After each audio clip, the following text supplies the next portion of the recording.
Hari ni aku pergi kerja jalan kaki. Sebabnya jalan exit untuk keluar dari rumah aku ni selalu start. Padahal rumah aku ke tempat kerja dan 2 minit macam tu je kalau drive.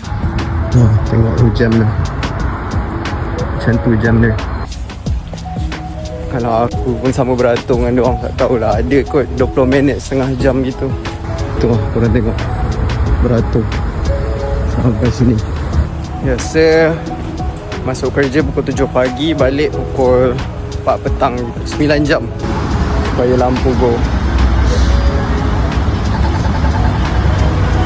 So, tadi kita datang dari belah sana, sekarang kita dah cross ke belah sini. Tempat kerja aku sini, dekat je.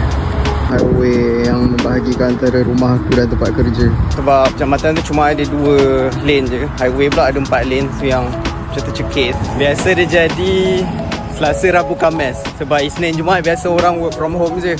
Alhamdulillah dah selamat sampai ke tempat kerja. Kita pun masuk dah pagar belah berjalan kaki ni.